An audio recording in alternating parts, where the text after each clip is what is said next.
And this segment is brought to you by DraftKings Sportsbook, America's top-rated sportsbooking app, and it's safe and secure because I know how much you love security. I know how much you love to just feel safe when it comes to, putting your wages down and things like that, man, because we're safe guys. We like to play it pretty safe in that situation, man. DraftKings Sportsbook gives you that. And not only that, man, if you use the promo code, this is for all my first-time users out there. If you use promo code MOATS, that's MOATS, you will receive up to $1,000 in deposit bonus money, man. Who doesn't love free money, right? So what are you waiting on, baby? Let's get in the game, get a chance to win, baby, because that's all we need is a chance. That's it. Just get you a chance to win, baby. So download the app, use the promo code MOATS, and let's get it. Shout out to Carlos here. What do you think is the problem with the first half offense? Ooh, you want my take? I know you got yours. You just gotta let Ben call it, man. Just let Ben call it the whole time, bro. That's how I'm feeling. Mm-hmm. But I don't want to completely throw Figner under the bus because I haven't. You could attest this. I haven't been about that. No, very true. I haven't been about that. I do feel like these last two games though, we've come out really conservative, man. I don't know what it is. Is that by design? And then Ben does figure it out in the second half. I think that's where we differ. I don't feel like well, we were here's the thing. last week. We did take our shots. We took a lot of shots. Claypool dropped the one. I know Ben threw the one in double coverage with Deontay. We definitely took shots in the first half this week. Here's what I will say though: the running game, like we tried it. It was 3 times in a row on like a second and short. Then we go third and short, fourth and 1.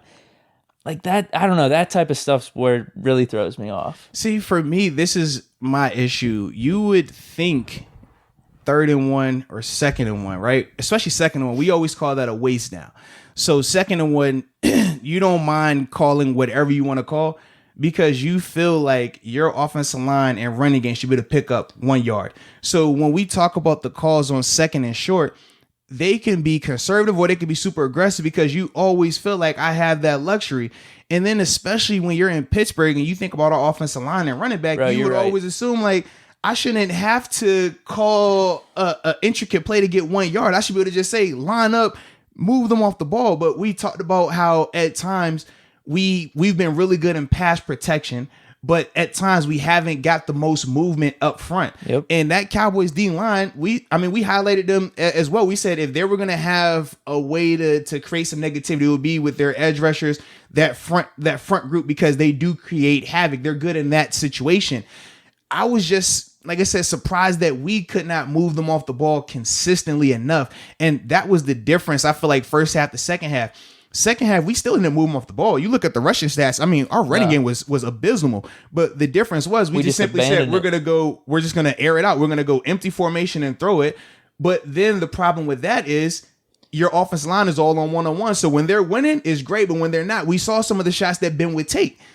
It makes you just have to wonder, like, all right, well, which one do you want to go with?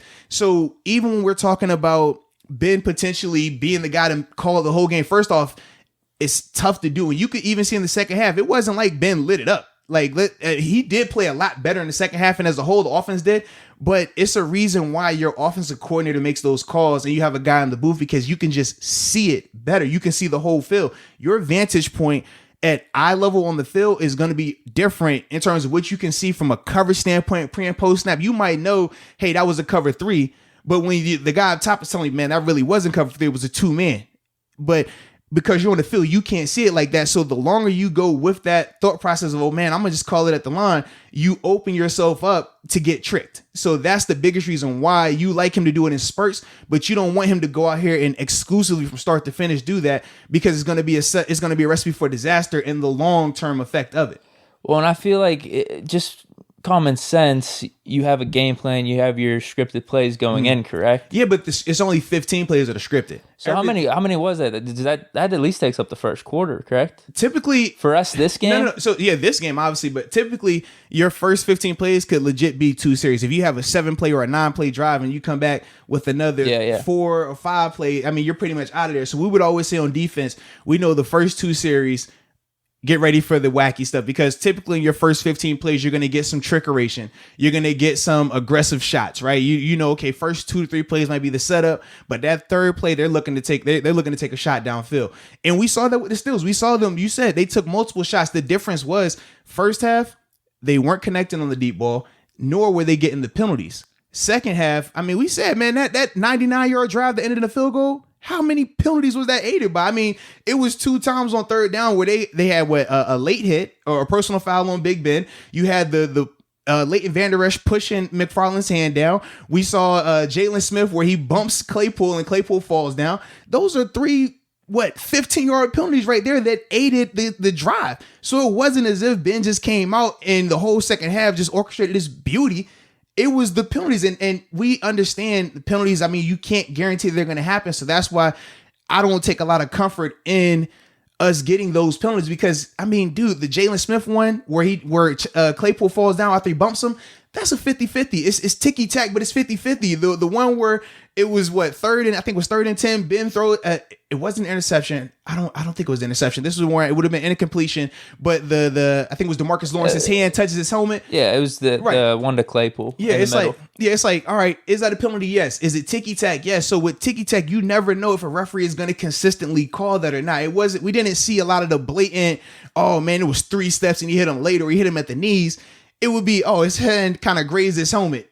Did the referee see it? Is he going to call it?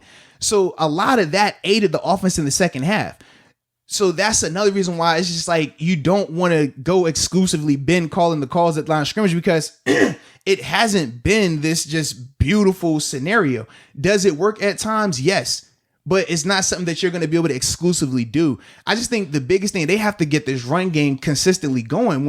Right now, the Steelers are just a one-dimensional offense. Now, granted, they're really good being one-dimensional because of the receivers and obviously Ben, but they're one-dimensional. We haven't seen them be able to just if we would have said, and especially the Cowboys defense, knowing how much they struggle against the run, if I told you like, man, James Conner's going to have 9 carries for 22 yards, we're only going to have 46 yards rushing as a team, compared to the Cowboys having 144 yards, you'd be like, man, you're crazy. It's not a chance. But that's the bigger issue with the offense in terms of first half or second half. First half, they're trying to establish the run. Second half, they're just abandoning the run. Yeah. And from there, at least you're not getting the negative plays back to back when you get stopped on a 0-yard gain or a 1-yard gain. So you feel like you got more hope. Yeah. And sometimes, like I said, it does work out. Or if you're able to hit a chunk play, which the Steelers have been able to do, whether it's through a deep pass or through a pass interference, they've been able to move the ball that way. But the lack of running game is the most alarming issue right now for this offense. They're just a one-dimensional team right now, man. You bring up good points because in the first half, if you're drawing it up, you want to be balanced, and we have the second and short. And I did notice it on those plays. I was initially thinking like, man, why do we have McFarland in these short yardage situations, like get Connor or Snow in? But I don't think either of them would have been able to break some of the pressure that those Cowboys defensive linemen were able to get on us. Like they got in the backfield really quick. Mm-hmm. And I don't know. Yeah, I think you're right. Just you would expect the running game to do better. And if you're going in, you're trying to draw things up and you're trying to run your offense, you're like, yo, I want this to do well. So let's try it until we exhaust our resources. Right. And we exhausted our resources, and then we got to go to the pass. I mean, in the back of my mind, I'm always thinking like, yo, just let Ben run the show. But I mean, having a running game is definitely impactful and it's something important. And if it's not working, then you see what we can do. Right. If that's the case, we can still come out and win games and do things that we got to do. Yeah, I think just the reason people are uneased about it is that performance yesterday from an offensive standpoint. That will get you beat if you can't run the ball. Getting into shootouts and stuff. That's what we were doing so good at controlling the clock and everything. Because even for us to say that was a shootout, granted we scored. No, I'm saying we could get into shootouts in the future if we do this strategy.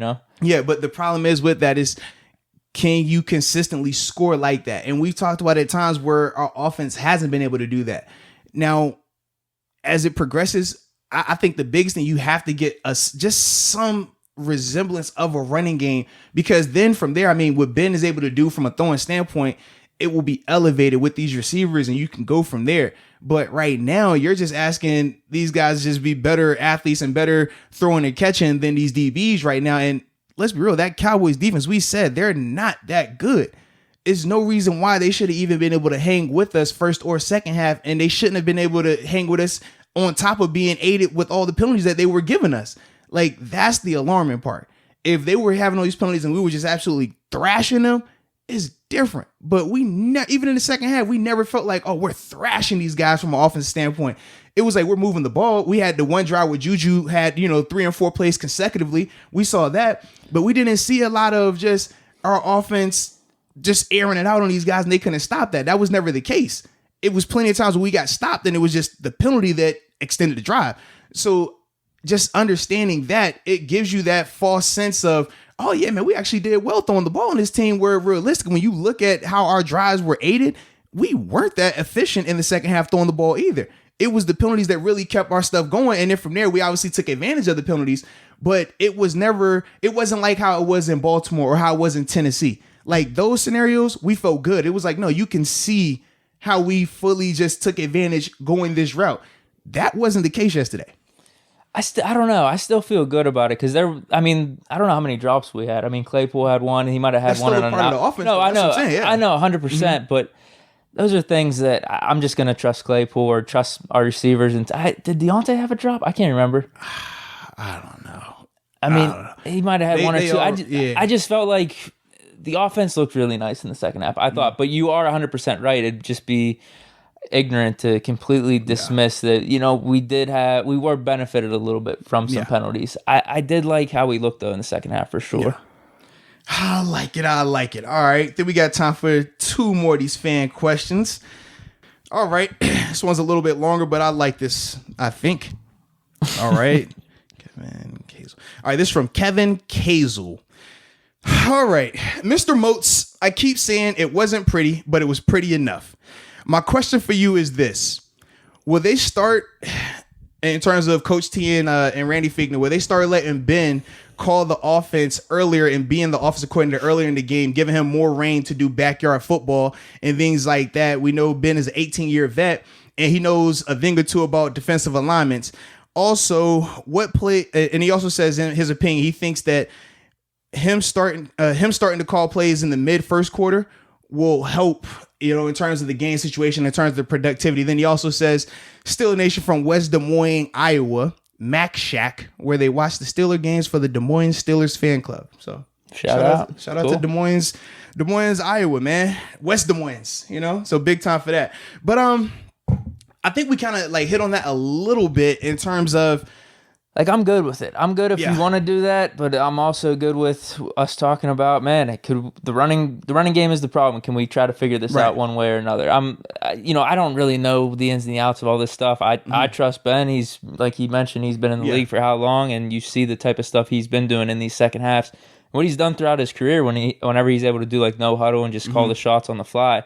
So I trust that. I'm good with that. But at the same time, I'm also good with, can we figure some of this stuff out in the first half to where maybe we have a more balanced offense that could benefit us in the long run. That's kind of my take. Yeah, I look at Ben calling it is situational, no different than if it was a 2-minute drill, right? It's cool in those situations because, number one, does anyone even do that? What do you mean? Just completely call the whole game? No, because it's a setup. It's for the reason. Yeah, I was going to say, if you could point to someone that does that, did Peyton Manning used to do that? So I'm going to tell you why it works and why you can't do it for a full game. The reason why it works, when you talk about Peyton Manning, Breeze, Brady, Ben, when you can catch a team and you speed up the tempo, you make them stay in either 1 or 2 calls. Most teams, because of the tempo, we're only, as a defense, you're going to come in with the empty check and you have a hurry up check. So if we come out and we're in base personnel, right? And this is what New England used to do with Brady. They would come out with 2 tight ends or 3 tight ends on the first play because that gets you in your bigger body defense. And then 1 play into the drive, what are they doing? They're going empty, hurry up offense, make you stay base, but have to play essentially exotic third down coverages with linebackers. They're going to eat you up. So it works situationally because if I'm Ben, I can catch you in the personal group I want, speed up the tempo, and now I know, hey, you're only going to give me 2 coverages right now, right? I can dictate the routes though, right? You see Ben at the line, hey, I want you to run a 7. You run a fly, you run a stop, you run a cross, okay? So I just gave you a totally different offensive scheme that has 0 to do with the defense. I'm just telling you the routes I want you to run because I know defensively, since we stayed hurry up, number one, they didn't switch from big body personnel to smaller DBs. And number 2, I know that they're either, whatever they play on that first play of that drive, they're going to have to stay in that, or they're going to have to keep coming back to it. So if they played man on that first drive, that first play, they're going to more than likely be in man from then on out. If they showed you cover 3, they're going to stay in cover 3 from here on out. Whatever they check to, once you go empty, once you hurry them up, they're going to be in that call for the next, until they get off the field or until the play stops or the drive stops and you get a chance to sub. So that's why situationally, Ben and those elite quarterbacks can get away with it, because you're like, hey, all right, I got this group out here. I know what I want to do. I'll just run routes on air. Hey, man, you run that. So even though this route didn't come open, even though I thought it was going to work and it didn't, I still know they're grouping. And as long as I complete the pass, even if I'm hitting a 2-yard pass to the back or juju across the middle, I still keep you on the field. No dead ball. You don't have time to sub. So that's why it works like that. But if I'm a defense and I know that, hey, you're going to exclusively go with Ben calling at the line of scrimmage, well, I know, okay, whatever that personnel group is that you first come out there with, and we saw at times they would have 0 running backs, I'm going small ball. I'm going to straight DBs and edge rushers, and I'm going to play the coverages that I want to play now, because I know you're not going to be able to draw it up like that. The only reason it works is once you get us out there early and we are locked into that call. But if I know you're doing that from start to finish, I'm going to have a plan for that. I'm going to give you 3 or 4 calls, or in fact, I'll probably take it college-wise, because we used to do this in Pittsburgh with Shazier. We would say, okay, because we were always gearing for Brady, right? So even throughout the season, we would face different teams. We're always like, well, what can we do to help us versus New England? So we went to the wristbands. Interesting. So we went to the wristbands, right? And you would see NFL players out there with wristbands on like it was college. And the reason we did that is when teams would try to attack us through empty, because we said if you go just regular base or regular small ball and you give us time to communicate and all that, we were going to be tough. But when you could speed up our tempo and our communication got a little shoddy, you could take advantage of us. So we went to the wristbands, and literally, if you would go hurry up, we would say, okay. Most times, once you see that first play, you're stuck in it. For us, we were calling blitzes out of hurry up. So it changed the whole dynamic, and it would fluster teams, because you're thinking, like I just told you, if it's cover 3 on the first time when it's empty and it's hurry up, you're going to be in cover 3 the whole series. Man, we would go cover 3. Then after that, we're going to the wristband. All right, now we're bringing up pressure. We're going back to the wristband. Now we're going man. And it's as if the D coordinator is calling everything, and it would give you issues. So if you try to go Ben doing that from start to finish, that's how you combat that. You don't have to go wristbands. You could go hand signals, but that's how you would combat it. And the coordinators are going to win that battle 9 times out of 10, because they have the better vantage point being in the booth and just looking down and seeing it, compared to Ben being at eye level, amongst other things of just being on the field in the NFL, like how fast everything is happening. So that's another reason why, you just can't do it for the whole game. Brady, Breeze, Ben, they all do it situationally.